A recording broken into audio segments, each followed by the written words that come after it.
What's going on YouTube? It's Kevin Wells with some basic, good, just old-fashioned skills that you can use in improving yourself and improving your relationships. Today, I really want to go over what can you control and what you can't control. And so in this video, I'm going to go into a little bit of depth, maybe not too much, because again, I want to make this as simple as possible for you. But long story short is a lot of times we get into arguments with others and even with ourselves. Sometimes we become emotionally charged because we're focused on what the other person has done, how they've done us wrong. And this includes your spouse, your boss, your kid, heck, even maybe you disappointed yourself. And here's the thing, guys. The one thing I want you to remember, again, I think in a prior video I had mentioned, are you being a good gatekeeper? So in addition to being, are you being a good gatekeeper, is with being a good gatekeeper, are you trying to control situations and people that you just simply can't control? Because the fact is you can't control if your spouse calls you an asshole. You can't control if your spouse calls you a bitch. You can't control if they punch a hole in the wall. You can't control if they say something that's hurtful. You can't control if your kid does something that you know they know better than not to do. What we can control is how we react to it. And so a big thing here is realizing what can I control and what I cannot.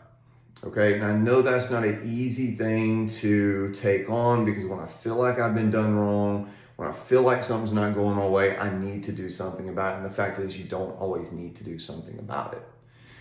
Sometimes you simply need to take a step back, kind of just objectively look at it, take the emotions out, and get your body stable, right? Taking that deep breath that I've mentioned.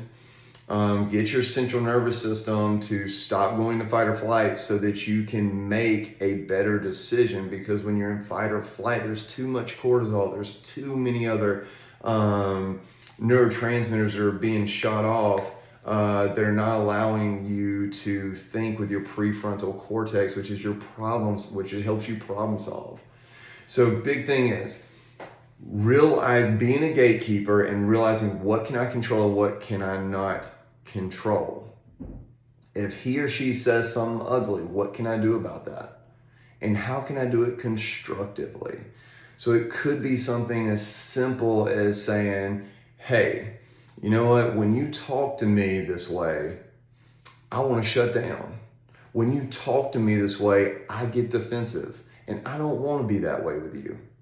Hey, I think, the way we talk to each other is not conducive to where we're trying to go in our relationship.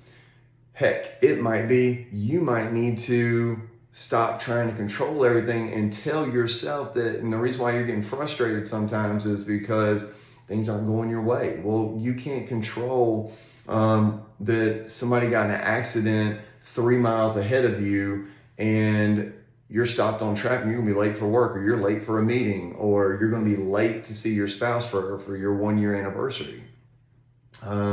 Those things are going to happen, and it's a matter of, if I can't control it, what can I really do?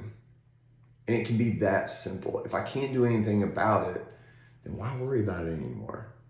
So again, are you being a good gatekeeper as to what you're allowing in your mind? But again, you have to be mindful of these things. Remember, I went over the 3 minds at one time by Marsha Linehan, and it was being in your wise mind. You have to get out of your emotional mind. So again, how do we do that? We observe, we describe, and we participate, and we do it effectively. And effectively is doing what works. We be non-judgmental, and we be one mindfully. So again, non-judgmental, I'm not going to judge it. I mean, she called me a name, he called me a name. It's not right, but let's address it in a way It's going to be more conducive and create togetherness versus separation. People think for some reason, I don't know why, but people think that if we argue, if we have a disagreement, this relationship is over. I think it might be TikTok, social media, all that fun stuff that I encourage you not to even watch, but or movies or whatever. But the thing is your conflicts in life can be your greatest achievements. You can grow to become a new person. You can grow to share more values. You can grow together as a couple, as a family. So use the conflicts, use the things you can't control as a way to become and be a better you. All right, hope that's helpful. I look forward to sharing another video here soon with you. Take care, and I hope you're having a great start to the new year. Bye-bye.